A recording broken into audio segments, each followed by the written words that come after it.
Oi, pessoal, bom dia, tudo bem? Chegamos ao nosso final, né? Ao final das aulas para PRF. Então, nós já revisamos todo o conteúdo de literatura, espero que vocês tenham acompanhado. Se tiver, como eu disse desde o início, se tiverem dúvida, postem no fórum, tá? E comecei a revisar o conteúdo aí de gêneros textuais, que é a resenha, né? Já revisei com vocês. E hoje, na última aula, nós vamos revisar coesão e coerência e período composto, tá certo? Vamos revisar esses dois assuntos e aí vocês têm uma síntese do que nós estamos aí cobrando de vocês como mais, digamos, significativo aí para vocês darem continuidade aos estudos de vocês no terceiro ano, tá certo? Bom, então vamos nos lembrar da coesão. Vamos lá? Não, não é coesão referencial que eu quero. Na verdade, eu quero falar. Na verdade, eu quero falar sobre coesão referencial. Só um minuto, gente. Coloquei vários slides aqui. Não é essa. Sequencial.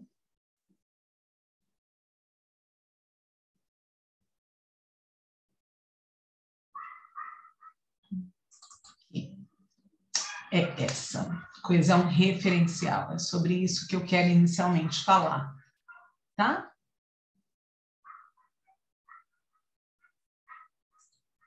Então, vamos lá? Então, vamos continuando, então, gente. Nós já vimos essa aula, nós já vimos esse conteúdo, nós vamos só revisar a parte teórica, né? E vamos recordar alguns conceitos, tá? Vamos lá? Bom, coesão referencial. Estamos aí com a Mafaldinha. Vamos falar. Bom, primeiro, gente, o que é coesão, né? Quando a gente fala em coesão, a gente está falando em ligação, tá? Quando a gente fala em coerência, a gente está falando em sentido. Mas o ideal é que haja coesão e coerência, né? Ou seja, o ideal é que a gente consiga ligar os termos, os períodos, os parágrafos de um texto com sentido, né? Eu costumo dizer que eu sempre reforço a ideia de que o texto ele é um tecido, né? Aliás, a palavra texto vem daí, texto é tecido, e como o texto é um tecido, essa tessitura ela tem que estar toda entrelaçada. Para que ela esteja toda entrelaçada, é preciso que haja uma relação, né? Uma relação lógica, né? Sempre uma relação lógica que una essas partes de um texto, essas partes desse tecido, né? Aí nós vamos chamar de elementos de coesão os elementos que fazem essa ligação, tá? E se essa ligação ela é feita com sentido, nós dissemos que o texto é coerente, tá certo? Bom, então o que a gente vai ver hoje? Quais são os mecanismos de coesão? De que forma você transforma um aglomerado de palavras, né? Um aglomerado de palavras não é um texto, certo? Para que haja texto é preciso que haja sentido, e para que haja sentido é preciso que uma ideia retome a outra como se fossem vários fios entrelaçados, né? Senão não é texto. Se for um aglomerado de fios soltos, né? Não é tecido, não é texto, né? Vocês estão entendendo a analogia, né? Bom, então, o que vamos fazer aí nessa parte da aula? Identificar as seguintes classes e suas funções: pronomes, advérbios, substantivos, verbos, preposições, conjunções. É importante que vocês reconheçam, saibam reconhecer essas classes gramaticais, porque são essas classes gramaticais que vão ser utilizadas para estabelecer conexão, para estabelecer coesão, tá? E sempre que elas estabelecem essa coesão, essa ligação, existe um valor lógico, um valor semântico discursivo, como a gente chama aqui, né? Que é o valor lógico, a significação, né? Quando, por exemplo, a sentença B retoma a sentença A, retoma estabelecendo que relação? Qual é a relação que existe entre o segundo parágrafo de um texto e o primeiro parágrafo de um texto? Qual é a relação? Né? Qual é a relação que existe entre o segundo período do segundo parágrafo e o primeiro período? Né? Para fazer a ligação, é preciso que haja elementos de coesão. Esses elementos de coesão, eles podem aparecer num texto por diversos mecanismos. Há vários mecanismos de coesão, há vários mecanismos como podemos alcançar a coesão e a coerência, tá? Bom, então o valor semântico discursivo dessas classes de palavras, né, dos pronomes, dos advérbios, dos substantivos, dos verbos, das preposições, das conjunções, na coerência, na coesão referencial, na coesão sequencial e na modalização do discurso. É isso que a gente vai rapidamente ver, tá? Porque não há só um mecanismo de coesão, não há só uma maneira de ligar as ideias num texto. Há várias formas, né? Várias formas vocês aprenderam. Bom, então vamos lá, né? Então, a coesão remissiva. O que é a coesão remissiva? A coesão remissiva, como o próprio nome já diz, né, remissiva, ela retoma conceitos, é uma retomada de conceitos, tá? Então, é uma retomada das ideias constantemente, à medida que o raciocínio é desenvolvido. Então, num texto dissertativo, numa resenha, um texto dissertativo argumentativo, numa resenha, ou em quaisquer outros em que seja esta a intenção, né, de retomar algo, tá? Nós usamos esse tipo de mecanismo. Então, ocorre quando um termo ou expressão que foi citado ou que ainda será citado é retomado por meio de outro termo que o substitui ou repete. Tá? Então, por exemplo, aqui, vamos analisar os elementos de coesão nesse seguinte texto? O papel das escolas para o desenvolvimento da consciência planetária das crianças. Vou ler o texto primeiro e depois a gente vai revendo os elementos, tá? A integração entre a escola e o planeta é mais do que natural. Aquela é o local onde as crianças aprendem sobre a sociedade, não somente a interagir com ela, mas também a viver lá. Este é o mundo em que vivemos, portanto, é parte da nossa missão protegê-lo e interagir bem com tudo que o compõe. Pode-se concluir, então, que as escolas têm um papel crucial no desenvolvimento da consciência planetária nas crianças. Então, a gente tem uma série de palavras aí que elas estão no texto funcionando como elementos de coesão, para que as ideias às quais elas estão ligadas, né? As ideias que elas retomam, para que elas não sejam repetidas, nós usamos pronomes, sinônimos, né? Vamos ver como é que isso se dá aqui? Vamos ver cada um deles? A integração entre a escola e o planeta é mais do que natural. Primeiro período do texto. Aquela é o local onde as crianças aprendem sobre a sociedade. Vamos até aí? O que é esse aquela, gente? O que é esse aquela? Aquela é um pronome demonstrativo. Quando a gente usa aquela, é porque a gente tem aí dois referentes, né? O escola e o planeta. Como escola está mais longe, né? Vai ser utilizado aquela, né? Certo? Se fosse planeta, primeiro que é masculino, né? E segundo que está mais próximo, então seria diferente, né? O uso seria diferente. Mas aquela é o local. Então, para não dizer novamente, ó, a integração entre a escola e o planeta é mais do que natural. A escola é o local. Então, para não repetir escola, nós utilizamos um pronome. Então, os pronomes têm essa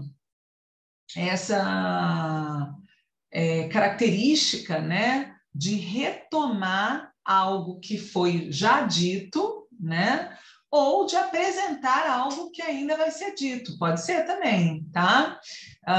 Quando é algo que já foi dito, a gente costuma chamar de pronome anafórico. Quando é algo que ainda vai ser dito, nós costumamos chamar de pronome catafórico, né? E essa é a coesão que se estabelece pelo mecanismo referencial, tá? Por quê? É o referente semântico, né? Aquele pronome diz respeito a quê? Aquela palavra, aquele sinônimo diz respeito a quê? Vamos continuar?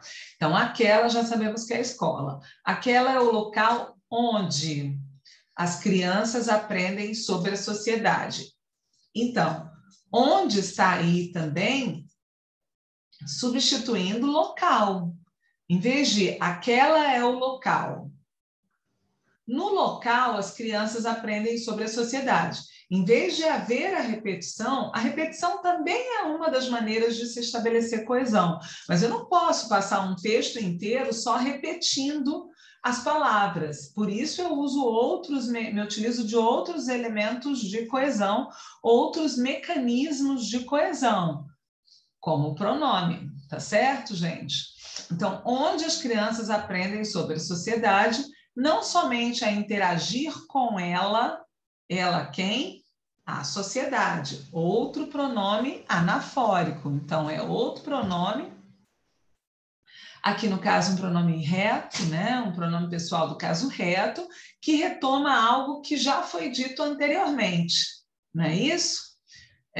Mas também a viver lá. Lá onde? Na sociedade. Então, não somente a interagir com a sociedade, mas também a viver com a sociedade, a viver na sociedade, né? Observem que ele, no texto, né, se utiliza, neste momento, tanto de pronome quanto de um advérbio. Lá é um advérbio. Usou o pronome relativo onde, para se referir à sociedade, e a local, né? E depois, isso. Depois usou ela para se referir à sociedade e depois o lá para se referir também à sociedade. Tá certo? Então, usou um pronome e usou um advérbio. Poderia também se utilizar de um sinônimo, tá certo? É uma outra maneira. Ou até mesmo repetir a palavra sociedade. Se não estiver muito próximo, tudo bem, né? Se tiver muito próprio sociedade, aí não é legal, né? Bom, este é o mundo em que vivemos. Este é o mundo em que vivemos. Portanto, é parte da nossa missão protegê-lo. O que esse lo se refere a quê, gente? O que é esse lo? Né? O que é esse lo? Proteger o mundo, né? Proteger o mundo e interagir bem com tudo que o compõe, que compõe o mundo, né? Esse o aí também é um pronome pessoal, só que agora é do caso oblíquo. Só que agora oblíquo, né? Peguei a Zazá aqui para participar da aula, senão ela fica só latindo aqui. Vamos lá, gente.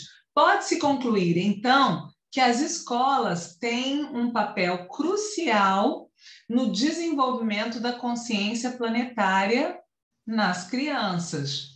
Então, observem que a palavra escolas foi repetida.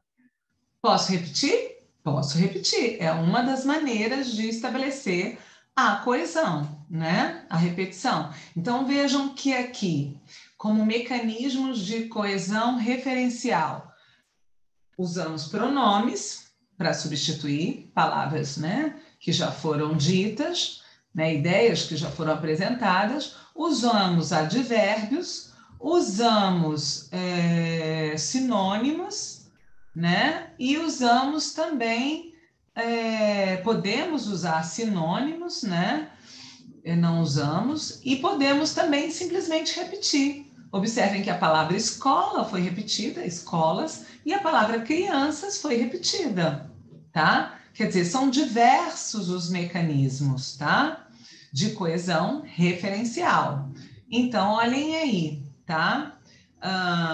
Essa coesão remissiva, né? Essa substituição, quando a gente substitui algo que já foi dito ou que vai ser ainda dito, de que forma a gente pode fazer isso? Por meio de pronomes, como nós acabamos de ver, por meio de advérbios, que nós vimos também, de sinônimos, de expressões nominais, de elipses. O que é uma elipse? É quando você omite o termo, né? Pode ser também, você pode simplesmente omitir um termo, ou você pode simplesmente repeti-lo, como nós dissemos acima, tá certo? Esses são os mecanismos de coesão remissiva, tá? A repetição, por exemplo, né? A preguiça é a mãe de todos os vícios, mas uma mãe é uma mãe e é preciso respeitá-la, pronto, tá? Ele conscientemente repetiu a palavra mãe, né? Em alguns discursos isso é importante. E se não está muito, se a palavra não está muito próxima, né? Se as duas palavras que são repetidas não estão muito próximas, é super viável, tá? Ok. E os sinônimos? Olhem aí. Vi uma garotinha correndo em minha direção, segurando uma espécie de embrulho. Quando se aproximou, a menina me deu um abraço e deixou o pacote caído no chão. Quer dizer, para não repetir garotinha, usou a menina. Para não repetir embrulho, usou o pacote, né? Então substituiu por sinônimos. Aqui também está no nível da sinonímia, né? Só que com hipônimos e hiperônimos. Olhem lá. O boxeador desceu do carro afirmando que não falaria de religião. Desde que Mike Tyson se converteu ao islamismo, o esporte tem ficado em segundo plano nas coletivas de imprensa.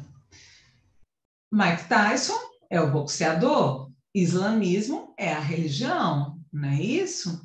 Tá? Então, em vez de repetir, o uso de hipônimos e hiperônimos, tá? Era notória a enorme antipatia que Tom Jobim nutria por Manuel Bandeira. O que sequer imaginávamos é que o poeta teria feito ao músico para que a situação chegasse a esse nível.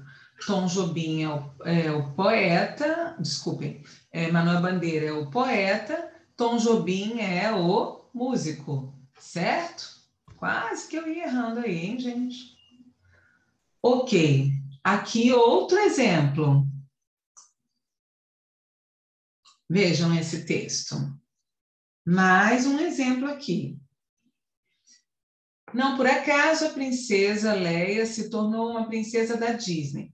A empresa do Mickey Mouse, né? Então, para se referir a Disney, a empresa do Mickey Mouse, né? Parece estar revendo seus valores e entendendo que a mulher não precisa de um príncipe encantado para salvá-la e ser feliz. Nada contra o amor, é bom deixar claro, mas o estereótipo das mulheres frágeis sonhando com um casamento, quer dizer, é toda uma frase que explica o que é ser feliz, né? Então, retoma o segmento, a mulher não precisa de um príncipe encantado para salvá-la e ser feliz, tá? A evolução foi gradativa, é verdade, e não é tão recente como muitos imaginam. Não remete a um componente específico do texto, a palavra evolução, né? Mas a toda a ideia expressa anteriormente, né? Então, aqui o que a gente tem são expressões nominais, né? Verdadeiras frases que retomam ideias, né? Ok? Agora, aqui são exercícios, eu vou deixar esses exercícios para vocês, tá? Eu vou postar esses slides. Vamos para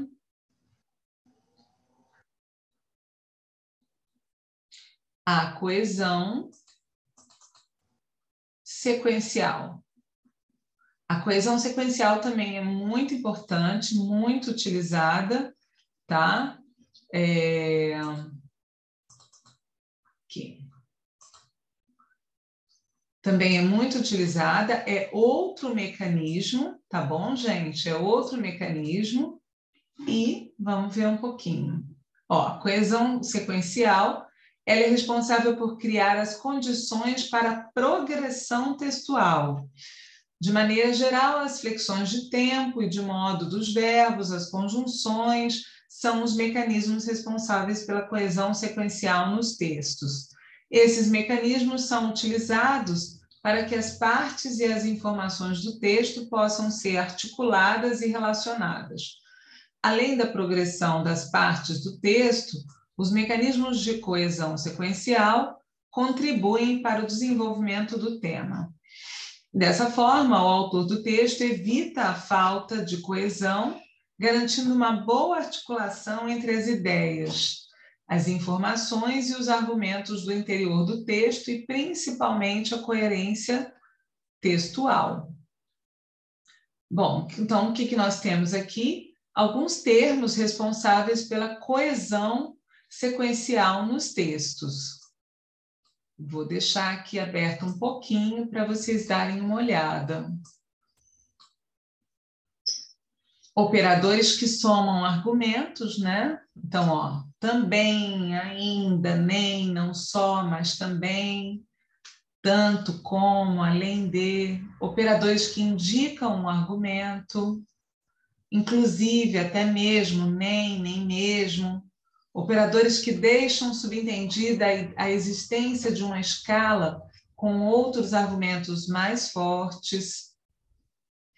Operadores que contrapõem argumentos, mas, porém, contudo, todavia, no entanto, entretanto, que são as conjunções coordenativas adversativas, né? E também, embora, ainda que, posto que, apesar de, que são as conjunções subordinativas concessivas, né? Isso nós vimos no período composto, nós vamos rever já o período composto, mas é bom que vocês relembrem aí esses operadores. Olhem, operadores que introduzem conclusão, logo, portanto, pois, por isso, por conseguinte, em decorrência, resumindo, concluindo, justificativa, por quê, por quanto, pois, visto que, já que, comparação, né? Mais do que, menos do que, tão quanto, que introduzem alternância, né? Argumentos alternativos, ou isso ou aquilo, quer isso, quer aquilo, seja isso, seja aquilo. Operadores que introduzem no enunciado conteúdos pressupostos, já, ainda, agora. Operadores que funcionam numa escala orientada para afirmação da totalidade ou para negação da totalidade. Um pouco, quase, negação. Gente, esse quadro aqui é muito importante que vocês estudem, mas não decorando quais são as conjunções que dão ideia disso, quais são as conjunções que dão ideia daquilo. Não, mas é muito importante que vocês consigam compreender linguisticamente em que situação textual, né? Em que situação comunicacional vocês vão usar esses elementos coesivos, tá? Vão usar esses elementos coesivos para trazer essa ideia ao texto, ligar a ideia, coesão sequencial. Numa sequência de ideias, as ideias estão ligadas, estabelecendo entre elas, e se estabeleceu entre elas uma relação lógica. Relação lógica de quê? Temos várias aqui, tá? Então, estudem esse quadro, isso vai ser muito legal para vocês, inclusive, assim, para vários contextos, né? Inclusive o da escrita, né? Certo. Aqui, ó. A coesão sequencial é o elemento que organiza os fatos do tempo no texto. E como pode ser feita por marcadores verbais, é estabelecida pelas conjugações também, tá? Eu vou deixar os exercícios, eu vou deixar esses slides para que vocês possam, vocês mesmos, fazerem os exercícios e estudarem, tá bom? Vamos falar um pouquinho sobre o período composto.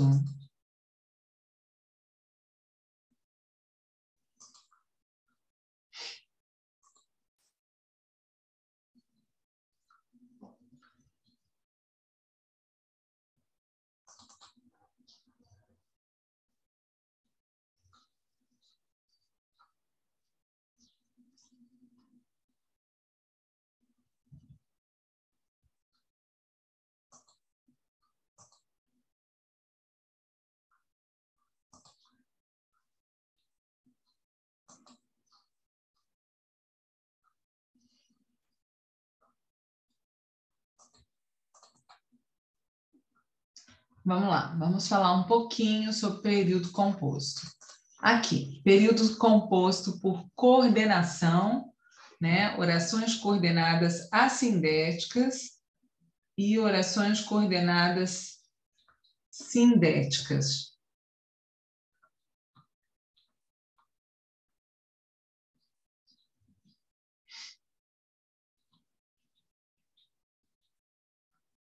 Vamos lá? Então, vamos abrir aqui. Ok. Bom, o que é um período, né? O que é um período? O período, ele é simples. Quando ele é simples, ele só tem um verbo e aí só tem uma oração. E aí ele é chamado de período simples, oração, é formado por uma oração absoluta. Ela é absoluta, é uma única oração. Período simples, uma oração, e essa oração é chamada de oração absoluta, tá? Aí o período composto, ele pode ser por coordenação ou por subordinação, certo? Coordenação e subordinação, tá bom? Quando ele é por coordenação, as orações, elas são ligadas elas estão ligadas, mas de forma independente. A relação entre elas é uma relação mais de horizontalidade, ou seja, elas são orações independentes. No período composto por subordinação, as orações são dependentes, tá? Aqui no período composto por coordenação, como elas são independentes, as duas são orações coordenadas, só que uma é assindética, né? A é um prefixo de negação, síndeto é a conjunção. Então, o que é uma oração assindética? Uma oração sem conjunção. E a outra é uma oração coordenada sindética, que é aquela que tem o síndeto, ou seja, a conjunção. Isso nas orações coordenadas. Quando as orações são subordinadas, aí a gente, como não há horizontalidade, sim verticalidade, então existe uma hierarquia, né? Aí o que acontece? Eu tenho uma oração que é principal e uma oração que está subordinada à oração principal, certo? Tá? Então, elas são orações dependentes. Tá? E aí, o que a gente tem que analisar nessas orações, gente? Sejam elas coordenadas ou subordinadas. Qual é o elemento coesivo, ou seja, o elemento que liga essas orações, e qual é a relação lógica que está se estabelecendo entre essas orações, sejam elas coordenadas ou subordinadas. Qual é a relação lógica? Então, vamos lá. Por exemplo, conforme temos estudado, o período composto é aquele formado por duas ou mais orações. Entrei em casa, tirei os sapatos, joguei-me no sofá e entrei em casa, tirei os sapatos e joguei-me no sofá. Tá? Nós temos aí dois períodos. No primeiro, não há conjunções. Entrei em casa é a primeira oração, tirei os sapatos é a segunda oração, joguei-me no sofá é a terceira oração. Mas entre elas são orações independentes e entre elas não há elemento coesivo. Tá? Por isso, nós vamos chamar de orações coordenadas assindéticas. Elas estão coordenadas. Inclusive, tem uma ideia aqui, né, de adição de ações, né? Mas de ações que são adicionadas, tem essa ideia, mas elas não têm conector. No segundo exemplo, entrei em casa, tirei os sapatos e joguei-me no sofá. Então, eu tenho oração coordenada assindética, entrei em casa. Tirei os sapatos, assindética. E joguei-me no sofá, sindética aditiva. Tá certo? Porque ela tem o conector e ela está ligada à outra com essa ideia, dando essa ideia de adição, tá certo? Ok? Foi o que conversamos, né?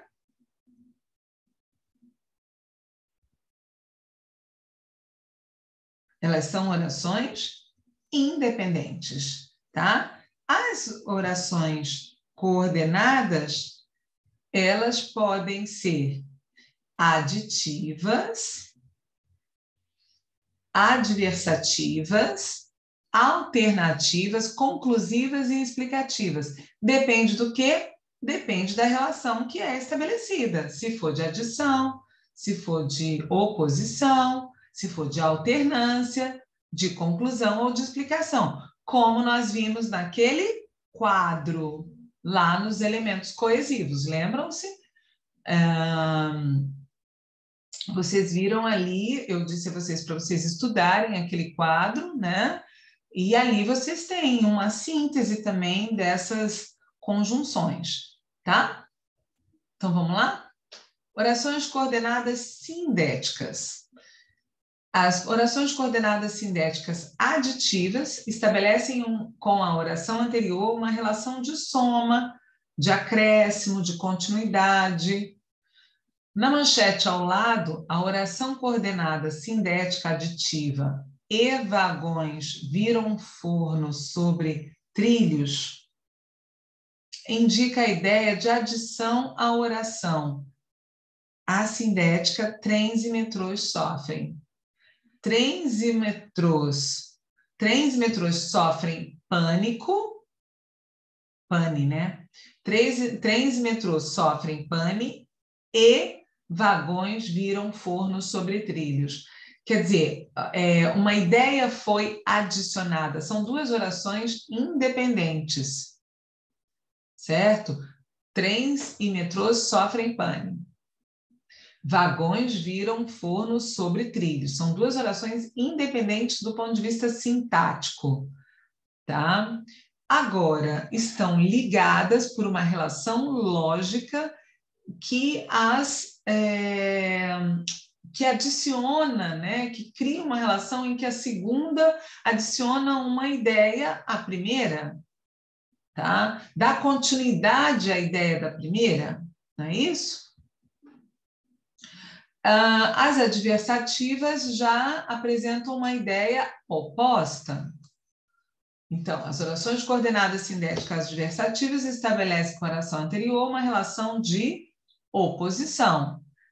Na frase de Carolina Maria de Jesus, a oração coordenada sindética adversativa, mas tem um livro, indica a ideia de oposição à informação expressa na oração coordenada sindética quem não tem amigo. Quem não tem amigo, mas tem um livro, tem uma estrada. Ter um livro se opõe à ideia de não ter amigos, pois o livro é um amigo, né? Alternativas. Viver ou sonhar? Viver e sonhar. Então, nesse anúncio publicitário, a oração coordenada sindética ou sonhar indica a ideia de opção em relação ao fato verbal contido na oração coordenada assindética viver. Certo? Ou viver ou sonhar. Seja viver, seja sonhar. Quer viver, quer sonhar. Né? Conclusiva. Penso, logo existo. Indica a ideia de continuidade lógica em relação ao fato verbal contido na oração coordenada assindética penso. A conclusão a que se chega é que a ação de pensar leva o homem a existir.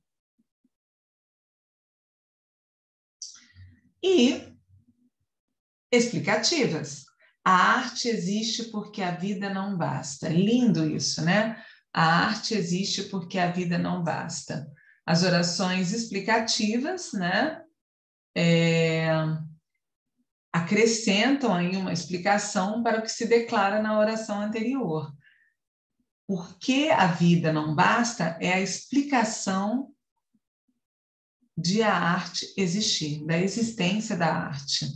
Não é isso? Tá? Ok? Então, a classificação das orações coordenadas sindéticas segue sempre o valor expresso, o valor semântico expresso pelas conjunções, que as indicam. E olhem aí elas.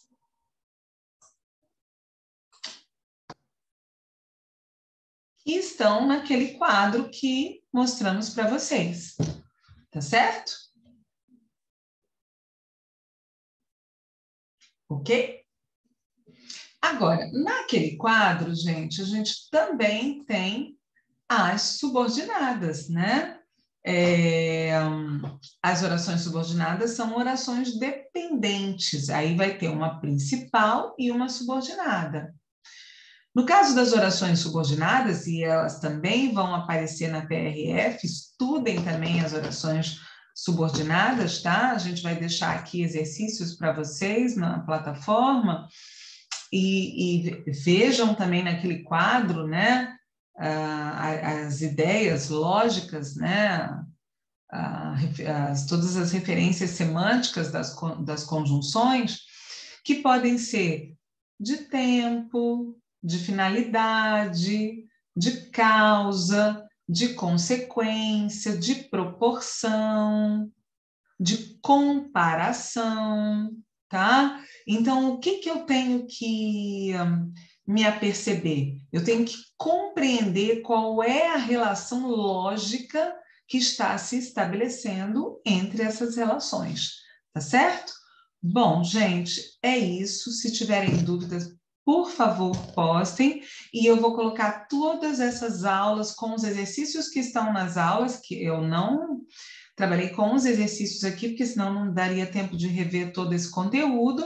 Então, eu vou postar e, tendo dúvida, nos procurem, tá certo? Uma boa prova para vocês. Eu estou torcendo muito por vocês, tá? Uma boa prova. E estou aqui à disposição. Amanhã tem um plantão de dúvidas, né? Se quiserem aparecer, tirarem dúvidas, estaremos lá à disposição de vocês, tá? Eu e a professora Edgleuba, tá bom? Um beijo grande para vocês no coração e estudem bastante, tá? Beijo para vocês.